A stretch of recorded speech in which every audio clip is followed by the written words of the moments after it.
ജീവനക്കാരെ കൂട്ടത്തോടെ പിരിച്ചുവിട്ട കോറോ ഹെൽത്തിന്റെ കൊച്ചി ഓഫീസ് ഇന്നും തുറന്നില്ല. ഇതോടെ ഓഫീസിലെത്തിയ ജീവനക്കാർക്ക് അകത്ത് കയറാൻ സാധിച്ചിട്ടില്ല.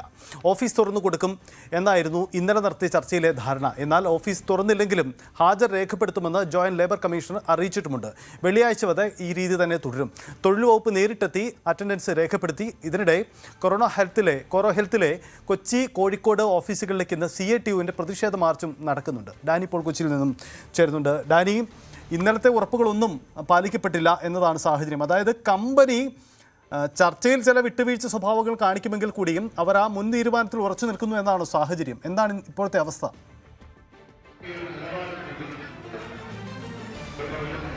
സജിത്ത്, അത് തന്നെയാണ് ശരി. കാരണം അവരുടെ തീരുമാനത്തിൽ നിന്ന് ഒരു മാറ്റവും അവർ അണുവിട പോലും ഇല്ല എന്നതിന്റെ വ്യക്തമായ സൂചനയാണ് ഇന്നുണ്ടാകുന്നത്. അതുകൊണ്ട് തന്നെ 10-ാം തീയതിയിലെ ചർച്ച അത് ഏത് രീതിയിലാകുമെന്നതിന്റെ കൃത്യമായ ദിശാസൂചന കൂടിയാണ്. നമ്മളുള്ളത് കോറോ ഹെൽത്തിൽ ഈ ഓഫീസിന് മുന്നിലാണ്. കാരണം ഇന്നലെ ധാരണ പ്രകാരം തുറന്നു കൊടുക്കും, ഇവിടേക്ക് എത്തുന്ന ജീവനക്കാർക്ക് ഈ ഓഫീസ് സമുച്ചയം ഉപയോഗിക്കാൻ കഴിയും, അവർക്കിവിടെ മുന്നോട്ട് പോകാൻ കഴിയും. അതിൽ തൊഴിൽ ചെയ്യുന്ന ഒരു സാഹചര്യമല്ല, മറിച്ച് ആ ജീവനക്കാർക്ക് 10-ാം തീയതി വരെ ഇവിടെ വരാം എന്ന് ഉറപ്പു നൽകിയ കമ്പനിയുടെ ഭാഗത്തു നിന്നുള്ള നടപടിയാണിത്. അതിന്റെ ഒരു പ്രധാന വാതിലാണിത്. അവിടെ ഇപ്പോൾ നമുക്ക് കാണാം, അവിടെ ചെടിച്ചട്ടികളുണ്ട്, അവിടേക്ക് പ്രവേശനമില്ല എന്ന രീതിയിൽ തന്നെയാണ് വന്നിരിക്കുന്നത്. ഇപ്പോൾ തൊഴിൽ വകുപ്പ് ഇവിടെ എത്തി ഹാജരടക്കം രേഖപ്പെടുത്തുന്ന നടപടികളിലേക്ക് കടന്നു. കാരണം 10-ാം തീയതി വരെ ഹാജർ രേഖപ്പെടുത്തും. അത് കൃത്യമായി ജീവനക്കാരെ ഇവിടെ എത്തി എന്നതിന്റെ ഒരു നടപടിയായി കാണുമെന്ന് തന്നെയാണ് പറഞ്ഞത്. നമുക്കൊപ്പം ജോയിന്റ് ലേബർ കമ്മീഷൻ കൂടി ചേരുന്നുണ്ട്. സാർ, ഇതിന്റെ ഭാഗത്ത് ഇപ്പോൾ ഉണ്ടായിരിക്കുന്ന നടപടി ഇന്നലെ ഉണ്ടായ ചർച്ചകൾക്ക് ഒരു ഘടകവിരുദ്ധമായ കാര്യങ്ങളാണോ? ഇന്നലെ നടത്തിയ ചർച്ചയിൽ ഇവരുടെ ഒരു ലീഗൽ റെപ്രസെന്റേറ്റീവ് ആണ്, ഒരു അഡ്വക്കേറ്റാണ് പങ്കെടുത്തത്. അപ്പൊ അദ്ദേഹത്തോട് അദ്ദേഹം ഒരു അതോറിറ്റി ഒന്നുമല്ല, ഒരു കോമ്പീറ്റന്റ് അതോറിറ്റി ഒന്നുമല്ല ഇവരുടെ കാര്യത്തിൽ തീരുമാനം എടുക്കാൻ. പക്ഷെ നമ്മളത് നിർദ്ദേശമാണ് കൊടുത്തത്. ബഹുമാനപ്പെട്ട ലേബർ കമ്മീഷനും ബഹുമാനപ്പെട്ട MLA-യും അദ്ദേഹത്തോട് നിർദ്ദേശം, നിങ്ങളുടെ മാനേജ്മെന്റിന് നിർദ്ദേശം കൊടുക്കണം, ഇത് തുറന്ന് പ്രവർത്തിക്കണം, 10-ാം തീയതി ബഹുമാനപ്പെട്ട മിനിസ്റ്റർ മീറ്റിംഗ് വരെ സ്റ്റാറ്റസ് കോ മെയിൻറ്റെയിൻ ചെയ്യണം എന്നുള്ള രീതിയിലാണ് പറഞ്ഞത്. പക്ഷെ ഇന്ന് ആ നിർദ്ദേശം പാലിച്ചിട്ടില്ല. അത് ഉറപ്പാക്കാൻ വേണ്ടി ഞങ്ങൾ ലേബർ ഡിപ്പാർട്ട്മെന്റ് എല്ലാവരും രാവിലെ തൊട്ട് ഇവിടെ ഉണ്ട്. അതുകൊണ്ട് തന്നെ ഇന്ന് ഹാജരായ മുഴുവൻ ജീവനക്കാരുടെയും അറ്റൻഡൻസ് ഞങ്ങൾ നേരിട്ട് രേഖപ്പെടുത്തിയിരിക്കുകയാണ്. ഇപ്പൊ ഏകദേശം 398 ജീവനക്കാരുടെ അറ്റൻഡൻസ് നമ്മൾ തന്നെ രേഖപ്പെടുത്തിയിട്ടുണ്ട്. അപ്പൊ അവരെല്ലാം ഇന്ന് ജോലിക്ക് പ്രവേശിച്ചതായിട്ട് തന്നെ നമ്മൾ കണക്കാക്കും. നിയമപരമായി അങ്ങനെ തന്നെ കണക്കാക്കും തീർച്ചയായിട്ടും. കാരണം ഒരു തൊഴിലാളി സ്ഥാപനത്തിൽ ജോലിക്ക് ഹാജരായാൽ ഒരു നിശ്ചിത സമയത്തിനുള്ളിൽ പുള്ളിക്ക് ജോലി കൊടുക്കുക എന്നുള്ളത് എംപ്ലോയറുടെ നിയമപരമായ ബാധ്യതയാണ്. ഇവരതവിടെ പാലിച്ചിട്ടില്ല. അപ്പൊ തൊഴിലാളിയുടേതല്ലാത്ത കാരണത്താലാണ് അവർക്ക് ജോലി നിഷേധിക്കപ്പെട്ടിരിക്കുന്നത്. അപ്പൊ ഇന്ന് ഹാജർ രേഖപ്പെടുത്തിയ ജീവനക്കാരെല്ലാം ഇന്ന് ഡ്യൂട്ടിയിൽ പ്രവേശിച്ചതായിട്ട് തന്നെ നമ്മൾ നിയമപരമായിട്ട് കണക്കാക്കുന്നതാണ്. ഏതെങ്കിലും രീതിയിൽ കമ്പനി അധികൃതരുമായിട്ട് നേരിട്ട് ബന്ധപ്പെടാൻ സാധിക്കും? കമ്പനി ഇവരുടെ ഒരു HR വൈസ് പ്രസിഡന്റ് ഉണ്ട്. അതിന്റെ ഒരു മെയിൽ ID ആണ് നമുക്കുള്ളത്. ആ മെയിൽ IDയിൽ ഇന്നലത്തെ മീറ്റിംഗിന്റെ വിവരങ്ങൾ നമ്മൾ അവരെ അറിയിച്ചിരുന്നു. അപ്പൊ അവരവരുടെ കോർപ്പറേറ്റ് മീറ്റിംഗ് കൂടിയിട്ട് റെസ്പോണ്ട് ചെയ്യാമെന്നാണ് നമുക്ക് തിരിച്ച് ജില്ലാ ലേബർ ഓഫീസർക്ക് അവരൊരു വാട്സാപ്പ് മെസ്സേജ് അയച്ചിട്ടുള്ളൂ. 10-ാം തീയതി നടക്കുന്ന ചർച്ചയാണ് ഇനിയുള്ള പ്രതീക്ഷ. 10-ാം തീയതി നടക്കുന്ന ചർച്ചയിൽ നല്ല പ്രോഗ്രസ്, നല്ല തീരുമാനങ്ങൾ ഉണ്ടാകട്ടെ എന്ന് നമ്മളും ആഗ്രഹിക്കുകയാണ്. തൊഴിലാളികളുടെ ബുദ്ധിമുട്ടുകൾ പരിഹരിക്കണം, അവർക്കെല്ലാം ജോലി തിരിച്ചു കിട്ടണമെന്ന് തന്നെയാണ് നമ്മുടെ ആത്മാർത്ഥമായിട്ട് ആഗ്രഹം. ലേബർ ഡിപ്പാർട്ട്മെന്റ് തീർച്ചയായിട്ടും പൂർണ്ണമായിട്ടും ഞങ്ങൾ അവരുടെ കൂടെ പോകും. സൈത്ത, ഇതാണ് കാരണം ലേബർ ഡിപ്പാർട്ട്മെന്റ് കൃത്യമായൊരു ഇടപെടൽ നടത്തിക്കൊണ്ടാണ് മുന്നോട്ട് പോകുന്നത്. ഇവിടെ കുറച്ചു മുൻപ് വരെ ഇവിടെ മുഴുവനായിട്ട് തന്നെ ജീവനക്കാരെ ഉണ്ടായിരുന്നു. അവരുടെ ഹാജരടക്കമുള്ള നടപടികൾ രേഖപ്പെടുത്തുകയും ചെയ്തു. അത് തൊഴിൽ വകുപ്പ് നിർദ്ദേശിക്കുന്നത് ഇത് ഈ ജീവനക്കാർ ഹാജരായിട്ട് തന്നെ ഹാജരായതായി തന്നെ രേഖപ്പെടുത്തുമെന്നതാണ് പറഞ്ഞതിന്.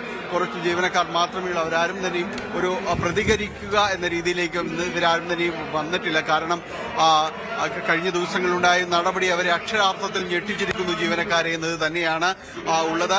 ഇന്നിപ്പോൾ ഇവിടേക്ക് CATU-വിന്റെ നേതൃത്വത്തിലുള്ള മാർച്ച് ഒരു ഭാഗത്ത് നടക്കുന്നുണ്ട്. വിവിധ തൊഴിലാളി സംഘടനകൾ ഈ വിഷയം ഏറ്റെടുത്തുകൊണ്ട് ക്രിയാത്മകമായ രീതിയിൽ തന്നെ ഒരു പ്രതികരണമടക്കമുള്ള കാര്യങ്ങൾ നടത്തുന്നുണ്ട്. CATU-വിന്റെ മാർച്ചാണ് നമ്മൾ കാണുന്നത്. അപ്പോൾ ഇവിടെ ഇപ്പോൾ ഈ പ്രതിഷേധം ഇപ്പോൾ ഇതിനു മുന്നിൽ തുടരുകയാണ്. എന്തായാലും 10-ാം തീയതി നടക്കുന്ന ചർച്ച വളരെ നിർണായകം തന്നെയായിരിക്കുമെന്ന കാര്യത്തിൽ സംശയമില്ല. ഇതിൽ ഏത് രീതിയിൽ സർക്കാർ ഇടപെടുന്നു എന്നത് മാത്രമാണ് ഇനി ഈ തൊഴിലാളികൾക്ക്, ഈ ജീവനക്കാർക്ക് പ്രതീക്ഷ അർപ്പിക്കാനുള്ളത്. അല്ല എങ്കിൽ ഇപ്പോഴും ഈ ചർച്ചകളോട് മുഖം തിരിച്ചു നിൽക്കുന്ന സമീപനം തന്നെയാണ് ഇതിന്റെ കോറോ ഹെൽത്തിന്റെ മാനേജ്മെന്റ് വിഭാഗത്തിനുള്ളത്. അതുകൊണ്ട് തന്നെയാണ് ഇന്ന് ഇത് തുറന്നു കൊടുക്കാതിരിക്കുന്ന നടപടിയും അത് തന്നെയാണ് സൂചിപ്പിക്കുന്നത്. എന്തായാലും 10-ാം തീയതി കൊച്ചിയിൽ നടക്കുന്ന ചർച്ചയിൽ എന്ത് പ്രതികരണം ഉണ്ടാകുമെന്നതാണ് നമ്മൾ ഇനി അറിയേണ്ടത്. സജിത്ത്, അതാണ് ഇനി പ്രധാനപ്പെട്ട കാര്യം. എന്തായാലും കൊ-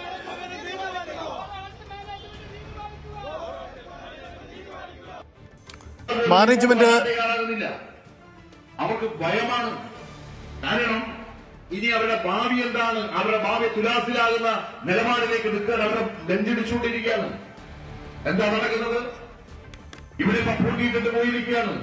ഞങ്ങൾ ഒരു കാര്യം പറയാം, ഈ കേരളത്തിലെ സംഘടിത തൊഴിലാളി പ്രസ്ഥാനം ഇതാണ് സാഹചര്യം. എന്തായാലും ഒരു കാര്യം വ്യക്തമാണ്, ഈ വീണ്ടും ഈ വിഷയത്തിൽ മാനേജ്മെന്റ് അവരുടെ നിലപാടിൽ നിന്ന് പിന്നോട്ട് പോവുകയാണ്. ആദ്യം നടത്തുന്ന ചർച്ചയിൽ നൽകുന്ന ഉറപ്പുകളൊന്നും പാലിക്കപ്പെടുന്നില്ല. ഫലം ഈ ജീവനക്കാർക്ക് തൊഴിൽ സുരക്ഷിതത്വം ഒട്ടുമേയില്ല എന്ന് മാത്രമല്ല, ഉറപ്പുകൾ പാലിക്കപ്പെടുന്നില്ല. ഇനി മന്ത്രി ചർച്ച നടത്തിയിട്ട് എന്ത് പ്രയോജനമെന്ന ചോദ്യം കൂടി ഇക്കാര്യത്തിൽ ഉയരുന്നുണ്ട്. ഡാനി, ഒരു കാര്യം കൂടി, 10-ാം തീയതിയല്ലേ മന്ത്രിയുടെ ചർച്ച നിശ്ചയിച്ചിരിക്കുന്നത്. അപ്പോൾ ഈ തരത്തിലുള്ള ഒരു നിസ്സഹരണം മാനേജ്മെന്റ് നടത്തിയാൽ ഇനി വലിയ പ്രതീക്ഷയ്ക്ക് വകയില്ല എന്ന അവസ്ഥയിലേക്ക് വരുമോ?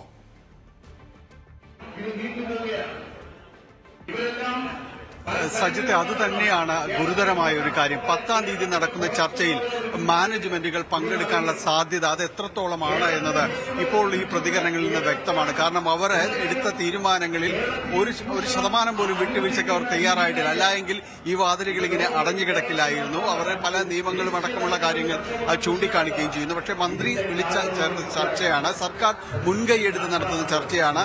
അതുകൊണ്ട് തന്നെ അതിനെ ഒരു കമ്പനി സംസ്ഥാനത്തിനകത്ത് പ്രവർത്തിക്കുന്നുണ്ടെങ്കിൽ ആ സർക്കാരിന്റെ നിലപാടുകളോട് കൃത്യമായ രീതിയിൽ തന്നെ പ്രതികരിക്കേണ്ടതുണ്ട്. എന്തായാലും നമ്മൾ കഴിഞ്ഞ ദിവസം ചർച്ചയിൽ ചോദിച്ചു, ഇതിനോടും മാനേജ്മെന്റ് നിസ്സഹകരണം പ്രഖ്യാപിച്ചാൽ എന്തു ചെയ്യും എന്ന് ചോദിച്ചപ്പോൾ പറഞ്ഞത് നിയമപരമായ നടപടികളുമായി മുന്നോട്ട് പോകുമെന്നാണ് പറഞ്ഞത്. കാരണം 100 ജീവനക്കാരിൽ കൂടുതലുള്ള ഒരു സ്ഥാപനത്തിൽ ജീവനക്കാരെ ഒരു സുപ്രഭാതത്തിൽ പറഞ്ഞുവിടാൻ കഴിയില്ല എന്നതാണ് നിലവിലെ നിയമം. ആ പുതിയ നിയമങ്ങൾ സംബന്ധിച്ച് പല രീതിയിലുള്ള ചർച്ചകൾ നടക്കുന്നുണ്ടെങ്കിലും നിലവിലെ സമ്പ്രദായവും രീതിയും അത് തന്നെയാണ്. കൃത്യമായി നോട്ടീസ് നൽകി അടക്കം പോകണം. അപ്പോൾ മാനേജ്മെന്റ് ഈ ചർച്ചകളോട് നിസ്സഹകരണം പറഞ്ഞാൽ അതിൽ നിയമപരമായ നടപടികളിലേക്ക് സർക്കാരും കടക്കുമെന്നാണ് കഴിഞ്ഞ ദിവസങ്ങളിൽ പറഞ്ഞത്. എന്തായാലും 10-ാം തീയതിയിലെ ചർച്ച നിർണായകമാണ്. മാനേജ്മെന്റ് എന്ത് നിലപാടെടുക്കും, ഈ ചർച്ചയിൽ പങ്കെടുക്കുമോ എന്നതുപോലും ഇപ്പോഴത്തെ സാഹചര്യത്തിൽ വ്യക്തമല്ല. സർക്കാരാണ് ചർച്ചകൾക്ക് വിളിച്ചിരിക്കുന്നു എന്നതാണ് ഇതിൽ ഏക ആശ്വാസകരമായ ഘടകം. സജിത്ത്, അതാണ് സാഹചര്യം. എന്തായാലും മന്ത്രിയുടെ ചർച്ച ഇനി നടക്കേണ്ടതുണ്ട്. അതുവരെ ഒരു പ്രതീക്ഷ വെക്കാം. എന്തായാലും വെല്ലുവിളി ഏറെയുണ്ട്. കാരണം മാനേജ്മെന്റ് ഒരു തരത്തിലുള്ള സഹകരണവും മുന്നോട്ട് വയ്ക്കുന്നില്ല. അവർ തൊഴിലാളികളെ പിരിച്ചുവിടും, തൊഴിൽ നഷ്ടം എന്ന സാഹചര്യം തന്നെയാണ് നിലവിലുള്ളത്. കൂടുതൽ വാർത്തകൾക്ക് news 18 Keralam YouTube channel subscribe ചെയ്യുക.